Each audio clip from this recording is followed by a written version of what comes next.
CM PM ministers 30 நாட்களுக்கு மேல பிரிசன்ல இருந்தா கான்ஸ்டிடியூஷனல் அமெண்ட்மெண்ட் எப்படி கொண்டு வர போறாங்க? அந்த கான்ஸ்டிடியூஷனல் அமெண்ட்மெண்ட் கொண்டு வரதுனால அது மட்டும் இல்லாம ஸ்டாச்சுட்டரி பெயில் கண்டிஷன்ஸ் ஆகப்பட்டது 60 டேஸ் 90 டேஸ் இருக்கும் பொழுது 30 நாட்கள் அப்படிங்கறத எப்படி அரைவ் பண்றாங்க? த கான்ஸ்டிடியூஷன் 113th அமெண்ட்மெண்ட் ஆக்ட் 2025 தான் டேபிள் பண்ணியிருக்காரு அமித்ஷா. 30 நாட்கள் வரைக்கும் தான் இருக்க முடியும். 31ஆவது நாள் வந்து அரெஸ்ட் ஆயிருந்தா பதவியில் இருக்க முடியாதுன்னு கிடையாது. கஸ்டடியில இருந்து பெயில்ல வராங்கன்னா அப்போ அவங்கள அப்பாயிண்ட் பண்ண முடியுமானா முடியும். ஆனால் இதே மாதிரி சிச்சுவேஷன் தான் சத்யேந்திர ஜெயினுக்கும் இருந்தது. அவரும் பல மாதங்கள் பிரிசன்ல இருந்தாரு. ஆனா ரிசைன் பண்ணல மினிஸ்டரா. 30 நாட்கள் கஸ்டடியில் இருந்துட்டா 31ஆவது நாள் அவர் மினிஸ்டராவோ சீஃப் மினிஸ்டராவோ பிரைம் மினிஸ்டராவோ தொடர முடியாதுங்கிறது தான் பாயிண்ட். அப்ப 30 நாள் அப்படிங்கறத யார் தீர்மானிச்சது? எதுக்காக 30 நாள் அப்படிங்கிற அந்த கொஸ்டினும் வருது. ஒரு கவர்மெண்ட் எம்ப்ளாயிக்கு இந்த நிலை, அதே லெஜிஸ்லேட்டிவ்ல இருக்கக்கூடிய ஒரு பொலிட்டிஷியனுக்கு எதுக்கு 30 நாட்கள்? லீகல் டாக்ஸ் நேயர்களுக்கு அன்பு வணக்கங்கள். யூனியன் ஹோம் மினிஸ்டர் அமித்ஷா பார்லிமெண்ட்ல ஒரு முக்கியமான பில்ல டேபிள் பண்ணியிருக்காரு. இந்த பில் ஆகப்பட்டது சிஎம் பிஎம் மினிஸ்டர்ஸ் 30 நாட்களுக்கு மேல பிரிசன்ல இருந்தா ஏதாவது ஒரு சீரியஸ் கிரைம் அஃபென்சஸ்க்கு அவங்க அந்த பதவியில கண்டினியூ பண்ணக்கூடாதுங்கிறது தான். இந்த பில் ஆகப்பட்டது சட்டமா பாஸ் பண்ணல, பட் கான்ஸ்டிடியூஷனல் அமெண்ட்மெண்டாவே கொண்டு வரணுங்கிறது தான் கவர்மெண்டோட எண்ணமா இருந்துகிட்டு இருக்கு. அப்படி பார்க்கும்போது கான்ஸ்டிடியூஷனல் அமெண்ட்மெண்ட் எப்படி கொண்டு வர போறாங்க? அந்த கான்ஸ்டிடியூஷனல் அமெண்ட்மெண்ட் கொண்டு வரதுனால எந்த மாதிரியான implication representation of the people ஆக்ட்ல இருக்க பொழுது, எந்தெந்த ஆர்டிகல்ஸ் எல்லாம் இதுல அமெண்ட் ஆக போகுது, அந்த ஆர்டிகல்ஸ் அமெண்ட் ஆகிறதுனால என்ன மாதிரியான இம்ப்ளிகேஷன்ஸ் இருக்க போகுது, இதை தாண்டி 30 நாட்கள் அரெஸ்டே ஆனாலும் 30 நாட்கள் பதவியில கண்டினியூ பண்ண முடிஞ்சா அப்ப 31ஆவது நாள் மட்டும் ஏன் வைக்கிறாங்க அப்படிங்கிற முக்கியமா பார்க்கணும். அது மட்டும் இல்லாம ஸ்டாச்சுட்டரி பெயில் கண்டிஷன்ஸ் ஆகப்பட்டது 60 டேஸ் 90 டேஸ் இருக்கும் பொழுது 30 நாட்கள் அப்படிங்கிறத எப்படி அரைவ் பண்றாங்க அப்படிங்கறத நம்ம முக்கியமா புரிஞ்சுக்கணும். எது எப்படியா இருந்தாலும் இந்த பில் ஆகப்பட்டது கான்ஸ்டிடியூஷனல் அமெண்ட்மெண்ட் பில்லா தான் இன்ட்ரோடியூஸ் பண்ணியிருக்காரு யூனியன் ஹோம் மினிஸ்டர் அமித்ஷா அவர்கள். அப்படி பார்க்கும்போது என்ன கான்ஸ்டிடியூஷன் அமெண்ட்மெண்ட் அப்படின்னு பார்த்தீங்கன்னா, த கான்ஸ்டிடியூஷன் 113th அமெண்ட்மெண்ட் ஆக்ட் 2025 தான் டேபிள் பண்ணியிருக்காரு அமித்ஷா. அப்படி பார்க்கும்பொழுது இதோடைய சாராம்சம் என்னன்னா, automatic cessation of the prime minister, chief minister and other minister from their position if they are detained for offences punishable by 5 years or more for 30 consecutive days. கண்டினியூஸா 30 நாட்கள் 5 வருஷத்துக்கு மேற்பட்டு இருக்கக்கூடிய பனிஷ்மெண்ட் இருக்கக்கூடிய அஃபென்சஸ்க்கு டீடைன் பண்ணியிருந்தா கஸ்டடியில ஆட்டோமேட்டிக்கா 31ஆவது நாள் அவங்களுடைய பதவி வந்து பறிபோகும் அப்படிங்கறதான் பார்க்கணும். அப்படி பார்க்கும் பொழுது கான்ஸ்டிடியூஷன் ஆஃப் இந்தியால இதை பத்தி இதுக்கு முன்னாடியே ஏதாவது சொல்லப்பட்டிருக்கா?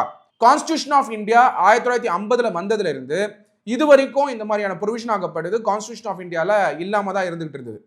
அப்படி பார்க்கும் பொழுது இந்த கான்ஸ்டிடியூஷனல் அமெண்ட்மெண்ட்டை எப்படி வந்து கொண்டு வராங்க அப்படின்னு பார்த்தீங்கன்னா, article 368 of the constitution of India எல்லா சட்ட மாணவர்களும் பொதுமக்களும் கண்டிப்பா தெரிஞ்சுக்கணும். Article 368 of the constitution of India ஆகப்பட்டது part 20 of the constitution of இந்தியால இருக்கக்கூடிய ஒரு ப்ரொவிஷன். இந்த article 368 amendment of the constitution அப்படிங்கிற பார்ட் தான் இருந்துகிட்டு இருக்கு.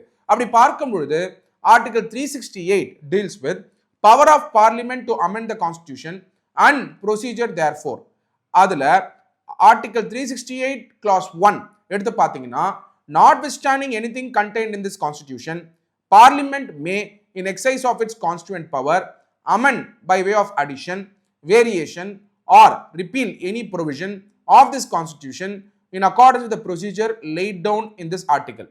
அது மட்டும் இல்லாம article 368 clause 2, an amendment of this constitution may be initiated only by the introduction of a bill for the purpose in either house of the parliament, and when the bill is passed in each house by a majority of the total membership of that house and by a majority of not less than 2/3 of the members of that house present and voting, it shall be presented to the president, who shall give his assent to the bill, and thereupon the constitution shall stand amended in accordance with the terms of the bill அப்படின்னு சொல்லியிருக்காங்க. அப்படி பார்க்கும் பொழுது article 368 clause 2 படி தான் இந்த constitution 113th amendment act 2025 pass பண்றதுக்காக bill introduce பண்ணியிருக்காரு அமித்ஷா அவர்கள். அப்படி பார்க்கும் பொழுது இந்த பில்லில் சப்சிக்வெண்ட்டாக என்ன மாதிரியான கான்ஸ்டியூஷனல் ப்ரொவிஷன்ஸ்லாம் அமெண்ட் ஆகுதுன்னா article 75, article 164, article 239 AA of the constitution of India. அது கீழே எங்கேயுமே 30 நாட்கள் வரைக்கும் தான் இருக்க முடியும், 31ஆவது நாள் வந்து அரெஸ்ட் ஆயிருந்தா பதவியில் இருக்க முடியாதுன்னு கிடையாது. அதனால இந்த பில்ல என்ன சொல்லியிருக்காங்கன்னா, the bill claims that a minister facing allegation of serious criminal offences arrested and detained in custody may thwart or hinder the canons of constitutional morality and principles of good governance, ultimately diminishing the constitutional trust reposed by the people in them. Article 75 pertains to the appointment of the Prime Minister and Union Ministers. Article 71 Clause 1 provides for that the Prime Minister shall be appointed by the President. Always எல்லா டைம்லையுமே prime minister president தான் appoint பண்ணுவாங்க. ஆனால் மற்ற ministers எல்லாருமே president தான் appoint பண்ணுவாங்க on the advice of the prime minister. Article 75 Clause 2 எடுத்து பார்த்தீங்கன்னா, minister shall hold office during the pleasure of the president அப்படிங்கிறத குறிப்பிட்டிருக்காங்க. மூணாவது article 75 Clause 3 provides that the Council of Ministers shall be collectively responsible to the House of the People. Article 75 Clause 4 அது எடுத்து பார்த்தீங்கன்னா deals with the oath of office for ministers. And Article 75 Clause 5 provides that a minister who for a period of 6 consecutive months is not the member of the House of Parliament shall cease to be a minister at the expiration of that period அப்படின்னு சொல்லியிருக்காங்க. அதே மாதிரி likewise Article 164 deals with the appointment of the chief minister and ministers to his council on the advice of the chief minister. Article 239 AA pertains to the Union Territory of Delhi. இந்த amendment பில்ல புது classes introduce பண்ண போறாங்க. அதாவது article 75ல 5A அப்படிங்கிற class, article 164ல class 4A அப்படிங்கிற class, article 239 AA அதுல class 4A அப்படிங்கிற கிளாஸை இன்ட்ரோடியூஸ் பண்றதா கவர்மெண்ட் இருக்காங்க. இதில் என்ன சொல்ல போறாங்கன்னா, to provide automatic cessation of the prime minister, chief minister, ministers from their position on the 31st consecutive day. அப்போ 30 நாட்கள் அவங்க பிரைம் மினிஸ்டராகவும் கண்டினியூ பண்ணலாம், சீஃப் மினிஸ்டராகவும் கண்டினியூ பண்ணலாம், மினிஸ்டராகவும் கண்டினியூ பண்ணலாம். In spite of the fact அவங்க அஃபென்சஸ்க்காக அரெஸ்ட் ஆகியிருந்தாலும், அந்த அஃபென்சஸ் ஆகப்பட்டது 5 years மேலே இருக்கக்கூடிய பனிஷ்மெண்ட் இருக்கக்கூடிய அஃபென்ஸாக இருந்தாலும் அவங்க கன்விக்ட் ஆக வேண்டிய அவசியமே இல்லை. அரெஸ்ட் ஆகி கஸ்டடியில் இருந்தாலே 31ஆவது நாள் கண்டினியூ பண்ண முடியாது அப்படிங்கிறது தான் கான்ஸ்டியூஷன் 113th அமெண்ட்மெண்ட் ஆக்ட் 2025 உடைய நோக்கம். அப்படி பார்க்கும்பொழுது டிடென்ஷன்ல இருந்தாலே பதவியில் இருக்க முடியாது அப்படின்னு கொண்டு வரக்கூடிய கான்ஸ்டியூஷன் அமெண்ட்மெண்ட் ஆக்ட் 2025 முக்கியமா சில ஃபீச்சர்ஸையும் இதில் இன்ட்ரோடியூஸ் பண்ணியிருக்காங்க. அதில் பார்த்தீங்கன்னா முதல் ஃபீச்சர் அதில் டிஸ்கஸ் பண்ண மாதிரி, in a nutshell the proposed amendments provide for the following 3 consequences. என்னென்ன கான்சிக்வன்சஸ்னா, a minister arrested, ஒரு மினிஸ்டர் அரெஸ்ட் ஆயிருக்காரு in custody for 30 years. For example Senthil Balaji அவர்கள் ஒரு எக்ஸாம்பிள் எடுத்துப்போம். அவர் இந்த அமெண்ட்மெண்ட் பில் வந்ததுக்கு அப்புறம் அரெஸ்ட் ஆயிருந்தா 30 நாட்கள் மேல கஸ்டடியில் இருந்திருக்காரு. அப்போ 31ஆவது நாள் அவர் மினிஸ்டரா இருக்க முடியாது. இந்த அமெண்ட்மெண்ட் அப்ப இல்ல, இப்ப அமெண்ட்மெண்ட் கொண்டு வராங்க. ஸோ அப்போ மினிஸ்டர் யாரெல்லாம் அரெஸ்ட் ஆறாங்களோ 30 நாட்களுக்கு மேல டிடென்ஷன்ல இருந்தாங்க இல்ல கஸ்டடியில இருந்தாங்கன்னா 31ஆவது நாள் அவங்க பதவியில இருக்க முடியாது. அப்படி இருக்கும்போது a minister arrested in custody for 30 consecutive days for an offense punishable by 5 years or more will be removed from office by the president on the prime minister's advice, which must be given by the 31st day of detention. Second, if the prime minister does not advise the president to remove the detained minister by 31st day, the minister automatically ceases to hold office starting the next day. 31ஆவது நாளுக்குள்ள advice கொடுக்கல prime minister இந்த minister remove பண்றதுக்குன்னா 31ஆவது நாள் அவர் நீக்கிடுவாங்க. இதுதான் constitutional 113th amendment act 2025 கொண்டு வந்திருக்காங்க. இதுல இருக்கக்கூடிய மூணாவது important point, regarding the removal of the prime minister, the proposed bill states that if the prime minister is arrested and detained for 30 consecutive days for an alleged offense punishable by 5 years or more, he must, very important, it is a mandatory provision, he must resign by the 31st day. If he does not resign, he will cease to be the prime minister the following day. 31st day அன்னைக்கு resign பண்ணலனா 32வது நாள் he will be ceased to be the prime minister அப்படிங்கிற ஒரு ப்ரொவிஷனை கான்ஸ்டிடியூஷன்ல introduce பண்ணியிருக்காங்க, table பண்ணியிருக்காங்க இந்த பில்லில். அது மட்டும் இல்லாமல் இந்த 30 நாட்களுக்கு அப்புறம் 31வது நாள் வந்து அவங்க ரிசைன் பண்ணல, இல்லை அவங்க ரிமூவ் ஆனதுக்கு அப்புறம் திருப்பி ரீஅப்பாயிண்ட் ஆக முடியுமா அப்படிங்கிற கேள்விகளும் உண்டு. அதுக்கு இந்த பில்லில் என்ன கிளியரா சொல்லியிருக்காங்கன்னா, the bill clarifies that a minister or prime minister removed or resigned due to being in custody for 30 days will be eligible for reappointment to their position by the president after their release from custody. கஸ்டடியில இருந்து பெயில்ல வராங்கன்னா அப்போ அவங்கள appoint பண்ண முடியுமானா முடியும். ஆனால் பெயில்ல வந்து conditions இருக்கு. ஃபார் எக்ஸாம்பிள் அரவிந்த் கெஜ்ரிவால் அவர்களோட பெயில் எடுத்து பார்த்தீங்கன்னா, prevention of money laundering act 2002ல அரவிந்த் கெஜ்ரிவால் அரெஸ்ட் ஆனதுக்கு அப்புறம் அவருக்கு பெயில் கண்டிஷன்ஸ் என்ன இருந்ததுன்னா, செக்ரட்டரியேட் விசிட் பண்ணக்கூடாது அப்படி இருந்ததுனால அவங்களுடைய கவர்மெண்ட்ல இருந்த இன்னொருத்தவங்களை அவங்க சீஃப் மினிஸ்டர் ஆக்கினாரு அரவிந்த் கெஜ்ரிவால் அவர்கள். ஆனால் கஸ்டடியிலேருந்து வந்ததுக்கு அப்புறம் திருப்பி பிரைம் மினிஸ்டர் ஆக முடியுமா, திருப்பி மினிஸ்டர் ஆக முடியுமா, திருப்பி சீஃப் மினிஸ்டர் ஆக முடியுமானா முடியும் அப்படிங்கிறது தான் இம்பார்ட்டன்ட் பாயிண்ட். இது எதுக்காக constitution amendment act 113th amendment act 2005 கொண்டு வராங்கன்னா, ப்ராசிக்யூட்டிங் அப்போசிஷன் மினிஸ்டர்ஸ் வந்து பிரிசன்ல இருக்கும் பொழுது, ஃபார் எக்ஸாம்பிள் ஒரு சின்ன எக்ஸாம்பிள் எடுத்துப்போம். தமிழ்நாட்டில இருந்து செந்தில் பாலாஜி அவர்கள் வந்து பிரிசன்ல இருக்காரு, இருந்துகிட்டே வந்து மந்திரியாவும் தொடர்ந்துகிட்டு இருந்தார். சுப்ரீம் கோர்ட் வந்து பெயில் கிடைக்கணுங்கிறதுக்காக செந்தில் பாலாஜி அவர்கள் என்ன பண்றாரு, மந்திரி பதவியிலிருந்து ரிசைன் பண்றாரு. அவரா தான் ரிசைன் பண்றாரு, அதை கவர்மெண்ட் ஏத்துக்கிறாங்க. அப்போ பாத்தீங்கன்னா ஒரு பிரிசன்ல இருந்துகிட்டே அவர் மந்திரியா வந்து அவருடைய ஃபங்க்ஷன்ஸ் எக்ஸசைஸ் பண்றது இம்பாசிபிள். ஏன்னா டாக்குமெண்ட் கூட சைன் பண்றதுன்றது இம்பாசிபிள். அப்படி இருக்கும் பொழுது கான்ஸ்டிடியூஷனல் ஃபங்க்ஷன்ஸ் வந்து மொராலிட்டியோட இருக்காது, கான்ஸ்டிடியூஷனல் மொராலிட்டி அஃபெக்ட் ஆகும் அப்படிங்கிற அந்த நோக்கத்தோட தான் இந்த அமெண்ட்மெண்ட்டை கொண்டு வந்திருக்காங்க யூனியன் கவர்மெண்ட். இதை டேபிள் பண்ணியிருக்காங்க லோக்சபால.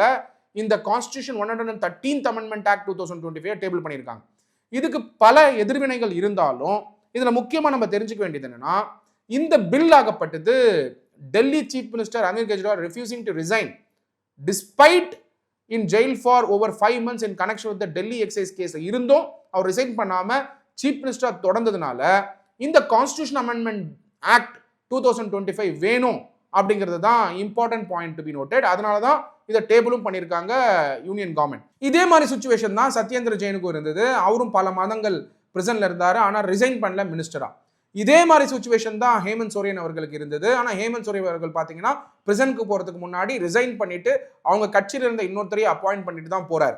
ஸோ இந்த மாதிரியான சுச்சுவேஷன்ஸ் இருக்கும்போது கான்ஸ்டிடியூஷன் வந்து எக்ஸ்பிளிசிட்டா ப்ரொவைட் பண்ணாத பொழுது executive functions R legislative functions வந்து நிறுத்தக்கூடாது. மக்களுக்கு நடக்கக்கூடிய சட்டங்களோ மக்களுக்கு நடக்கக்கூடிய சேவைகளோ எந்த காரணத்துக்கும் நிற்கக்கூடாது. அப்போ 30 நாட்கள் முன்னாடியே பெயில வந்துட்டா அவர் வந்து ஆட்டோமேட்டிக்கா ரிமூவ் பண்ண மாட்டாரு. இல்ல அவரே ரிசைன் பண்ணிட்டாலும் ரிமூவ் பண்ண வேண்டிய நெசசிட்டி கிடையாது. ஆனா 30 நாட்கள் கஸ்டடியில் இருந்துட்டா 31வது நாள் அவர் மினிஸ்டராவோ சீஃப் மினிஸ்டராவோ பிரைம் மினிஸ்டராவோ தொடர முடியாதுங்கிறது தான் பாயிண்ட்.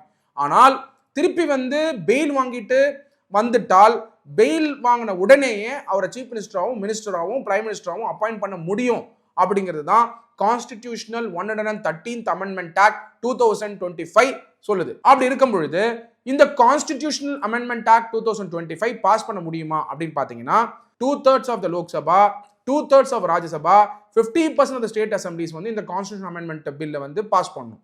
அப்படி இருக்கும் பொழுது இது பாஸ் ஆகுமா, ஜஸ்ட் இன்ட்ரடியூஸ் பண்ணியிருக்காங்களா, இதோட இம்ப்ளிகேஷன்ஸ் என்ன அப்படிங்கிறத நம்ம புரிஞ்சுக்கணும். அப்படி பார்க்கும் பொழுது article 102 of the constitution of India, article 191 of the constitution of India, இந்த ரெண்டு ஆர்டிகிள்ல தான் disqualification of the MPs and MLAs வந்து இருந்துட்டு இருக்கு. அப்படி இருக்கும் பொழுது இந்த டிஸ்குவாலிஃபிகேஷனை தாண்டி இந்த அமெண்ட்மெண்ட்டை கொண்டு வர்றது சட்டப்பூர்வமாக அவங்கள டிஸ்குவாலிஃபிகேஷனுக்கு அட்ராக்ட் ஆகுமா அப்படிங்கிற கேள்விகளும் உண்டு. இதில் நீங்கள் நிறைய வாட்டி பார்த்தீங்கன்னா ரீசெண்டாக சுப்ரீம் கோர்ட் கூட ஃப்ரீ அண்ட் ஃபேர் எலெக்ஷன்ஸ் பற்றி பல ஜட்மெண்ட்ஸ் கொடுத்துருந்தாங்க லாஸ்ட் இயர் எலெக்ஷன் அப்போ எலெக்ஷன் டைம்ல ஒரு சமயம் ஏதாவது ஒரு அஃபென்சஸ் 5 வருஷத்துக்கு மேல இருக்கக்கூடிய விஷயத்துல அரெஸ்ட் பண்ணி ஒரு 30 நாட்களை வைக்கும் போது ஃப்ரீ அண்ட் ஃபேர் எலெக்ஷனுக்கு ஆர்பிட்ரேட்டரி அரெஸ்டோடைய ஆஸ்பெக்ட்ல இது பாதிக்கப்படுமா அப்படிங்கிற கேள்வியும் உண்டு. இதை தாண்டி 30 நாட்கள் அப்படிங்கிறத எப்படி கொண்டு வந்தாங்க, அந்த டைம் லிமிட்டை எப்படி கொண்டு வராங்க, ஏன் 30 நாள், இன்ஃபேக்ட் ஃபர்ஸ்ட் நாள் அரெஸ்ட் ஆகும் பொழுதே இதை ஏன் சீஸ் பண்ணக்கூடாது அப்படிங்கிற அந்த கேள்விகளும் இதில் எழ ஆரம்பிச்சிருக்கு. அப்படி பார்க்கும் பொழுது இதை பாலிடிக்ஸ்ல இருக்கக்கூடிய கிரிமினாலிட்டியை எடுக்கிறதுக்காகவா இல்ல கிரிமினாலிட்டியை லெஜிட்டிமைஸ் பண்றதுக்காகவா? ஏன்னா 30 நாட்கள் அரெஸ்ட் ஆகியும் 5 இயர்ஸ் மேல இருக்கக்கூடிய ஒரு செக்ஷன்ல, அதாவது பனிஷ்மெண்ட் இருக்கக்கூடிய செக்ஷன்ல அரெஸ்ட் ஆகியும் 30 நாட்கள் வரைக்கும் சீஃப் மினிஸ்டராவோ பிரைம் மினிஸ்டராவோ மினிஸ்டராவோ தொடர முடியும்னு சொன்னாக்க ஏன் 31வது நாள் தொடர முடியாது? அப்ப 30 நாள் அப்படிங்கிறத யார் தீர்மானிச்சது? எதுக்காக 30 நாள் அப்படிங்கிற அந்த கொஸ்டினும் வருது. ஏன்னா பல முறை சீஃப் மினிஸ்டர்ஸ் அரெஸ்ட் ஆகும் பொழுது இமீடியட்டா ரிசைன் பண்ணிட்டு இன்னொருத்தரை அப்பாயின்ட் பண்ணிட்டு போறதை நம்ம பார்த்திருக்கோம். அப்படி பார்க்கும் பொழுது ஏன் 30 நாள் அப்படிங்கிற அந்த கேள்வியும் எழுது. இந்த 30 நாட்களுக்காக என்ன சிக்னிபிகன்ஸ் இருக்கு? ஏன்னா கான்ஸ்டிடியூஷன் ஆஃப் இந்தியால founding fathers of the constitution, எஸ்பெஷலா பாபா சாஹேப் டாக்டர் B.R. அம்பேத்கர் அவர்கள் இந்த ப்ரொவிஷன்ஸ் எல்லாம் கொண்டு வரும் பொழுது இந்த மாதிரியான சுச்சுவேஷன்ஸ்க்கு எந்த ஒரு சொல்யூஷனும் கொடுக்கல. பட் அவர் இப்ப இருக்க சூழ்நிலையில இந்த கான்ஸ்டிடியூஷனல் 113th அமெண்ட்மெண்ட் ஆக்ட் 2025 தேவையா? ஏன்னா 30 நாட்கள் அரெஸ்ட் ஆகி சீஃப் மினிஸ்டரும் பிரைம் மினிஸ்டரும் தொடர முடியும்னு சொன்னாக்க 31வது நாள் ஏன் ஆட்டோமேட்டிக்கா சீஸ் ஆகணும்? அது மட்டும் இல்லாம இது டிஸ்குவாலிஃபிகேஷன் அண்டர் ஆர்டிகல் 102ல அட்ராக்ட் ஆகாத பொழுது, ஆர்டிகல் 191ல அட்ராக்ட் ஆகாத பொழுது எப்படி டிஸ்குவாலிஃபிகேஷன் மெயின் ப்ரொவிஷன்லயே கொண்டு வர முடியும், அப்பாயின்மெண்ட் ப்ரொவிஷன்லயே கொண்டு வர முடியும் அப்படிங்கிற அந்த கேள்வியும் எழுந்திருக்கு. So anything and everything has to go through a parliamentary process. Article 368 clause 2 படி 2/3 of the Lok Sabha, 2/3 of the Rajya Sabha, 50% of the state assemblies approve பண்ணாதான் இந்த கான்ஸ்டிடியூஷன் அமெண்ட்மெண்ட் பில்லும் ஆக்டா மாறதுக்கான வாய்ப்பு உண்டு. அப்ப இது பாஸ் ஆகுமா, பாஸ் ஆகாதா, என்ன மாதிரியான அப்போசிஷன் இஷ்யூஸ் வரப்போது, இது ஆர்பிட்ரேட்டரி அரெஸ்ட் பண்றதுக்கான வழிமுறைகளை விடுமா அப்போசிஷன் பார்ட்டி சொல்ற மாதிரி அப்படிங்கிற பல கேள்விகளோட தான் இந்த constitution 113th amendment bill introduce பண்ணப்பட்டிருக்கு. இது பல விவாதங்களை கண்டிப்பா கொண்டு வருவாங்கன்னு நினைக்கிறேன். அப்படி இருக்கும் பொழுது இதை பத்தி முழுசா சட்ட மாணவர்களும் பொதுமக்களும் கண்டிப்பா தெரிஞ்சுக்கணும். ஏன்னா ஒரு கேள்வி நம்ம மனசு இருந்துகிட்டே இருக்கு. தப்பு பண்ணக்கூடிய ஒரு மினிஸ்டர் கவர்மெண்ட்ல கண்டினியூ பண்றாரு, ஆனால் ஒரு சின்ன அலிகேஷன் வரக்கூடிய கவர்மெண்ட் சர்வெண்ட்டை உடனே ரிமூவ் பண்ணிடுறாங்க. அப்போ இந்த ஆர்டிகல் 14 படி ஏன் எக்ஸிக்யூட்டிவ்ல இருக்கக்கூடிய ஒரு கவர்மெண்ட் எம்ப்ளாயிக்கு இந்த நிலை, அதே லெஜிஸ்லேட்டிவ்ல இருக்கக்கூடிய ஒரு பொலிட்டிஷியனுக்கு எதுக்கு 30 நாட்கள் அப்படிங்கிற அந்த கேள்வியும் எழுந்திருக்கிற தருணத்துல கண்டிப்பா இந்த கான்ஸ்டிடியூஷனல் அமெண்ட்மெண்ட் ஆக்ட், அதாவது கான்ஸ்டிடியூஷனல் 113th அமெண்ட்மெண்ட் ஆக்ட் 2025 டீடைல்டா ஒரு சட்டமானவரும் பொதுமக்களும் கண்டிப்பா தெரிஞ்சுக்கணும். இதை தொடர்ச்சியை நம்ம ஃபாலோ பண்ணலாம். Thank you so much. Signing off, Advocate Dr. M. Satyakumar. Thank you.